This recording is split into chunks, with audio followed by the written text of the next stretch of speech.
Somewhere beneath the streets of modern York, England, beneath the coffee shops, the tourist crowds, the medieval walls, lies a city most people have never heard of. A city that was, for one extraordinary century, England's second most important place.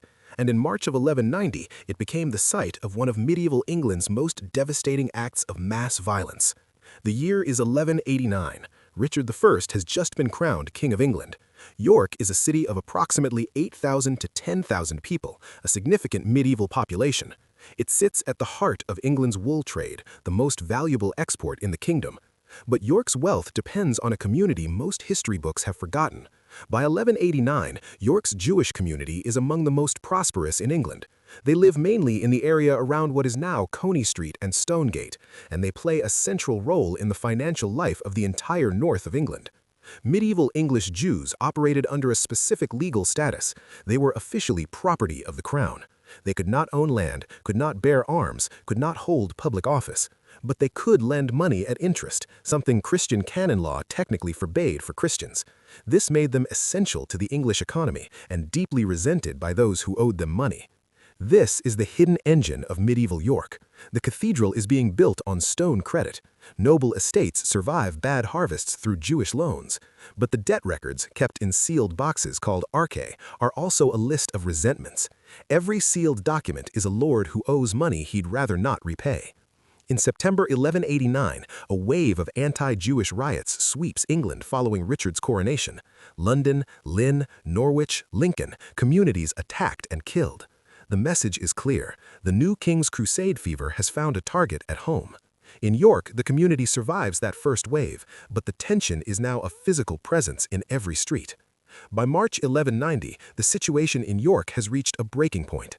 The specific trigger historians identify, a group of indebted English nobles led by a knight named Richard Malabis, who owes significant sums to York's Jewish creditors. They organize a mob. The pretext is crusade. The motive is debt cancellation. On the night of March 16, 1190, the attacks begin.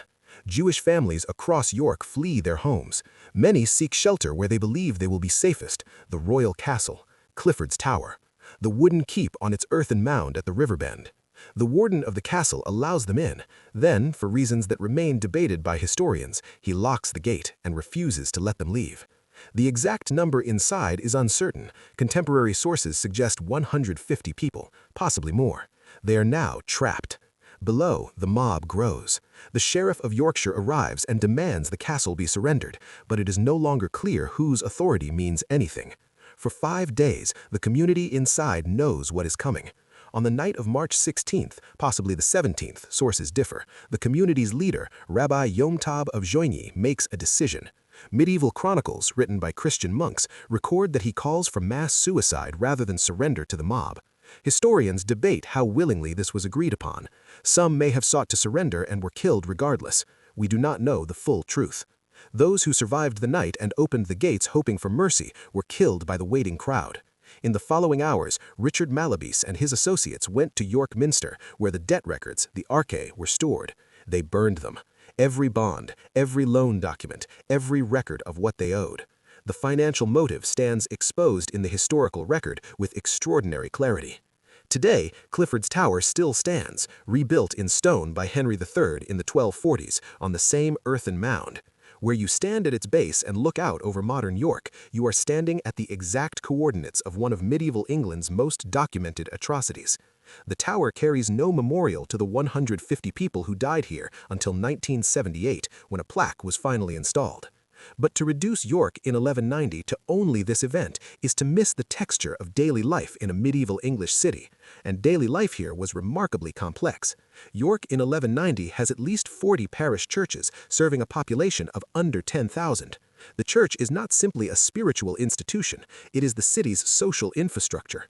Outside the churches, daily life runs on a strict schedule. Dawn marks the start of labor for most York residents. The city's economy is built on craft guilds, weavers, tanners, smiths, butchers, candlemakers, coopers. Each trade occupies specific streets. The smell of each district identifies it before you see it. The average York craftsman lives and works in the same building. The ground floor is the workshop or shop. The first floor is sleeping space for the family and apprentices. Life expectancy at birth is perhaps 35 to 40 years, though those who survive childhood can expect considerably longer. Childhood mortality is brutal. A craftsman couple might have 6 children and expect to raise 3. Above the craftsmen, the merchant class. In York, this means primarily the wool merchants, some of whom are extraordinarily wealthy by medieval English standards. Their stone houses, the few that survive, still stand on Stonegate and the Shambles. Their wealth funds the minster's construction. Their influence shapes civic life. But they hold their position cautiously. A bad wool harvest, a shift in trade routes, and they fall. At the bottom of this hierarchy, the urban poor. York's poorest residents live in lean-to structures against city walls, in shared tenement-style buildings beyond the city center, or in domestic service within wealthier households. There is no safety net. A bad winter, an injury that stops work, a failed harvest in the surrounding villages, any of these means begging at the church door or starvation. York's physical layout in 1190 still carries its Roman bones. The street grid, Petergate, Stonegate, the main axes, follows the Roman legionary fortress of Eboracum almost exactly. The Roman walls underlie the medieval ones. Constantine the Great was proclaimed emperor here in 306 AD. Almost 9 centuries later, his street plan still organizes where people walk, work, and die. The streets Constantine knew, where he walked the morning of his father's death and his own proclamation as emperor, are underneath the streets a modern York resident walks today. Where you walk on Stonegate now, Roman legionaries walked. Where you step into a coffee shop on Petergate, a Roman centurion stepped into a basilica. This is what makes York unlike almost any other English city. It has been continuously inhabited for over 2,000 years. Every layer of that occupation is physically present. Roman stone in medieval walls, Viking street names still in use today, Norman castle mounds, Georgian facades over medieval footprints. The city is a geological record of human power, ambition, and survival. York in 1190 is a prosperous, history is not something that happened elsewhere. It happened on the exact ground beneath your feet. If you found this journey into the past worthwhile, subscribe. Leave us the city you want to visit next. And as always, I'll see you in the past.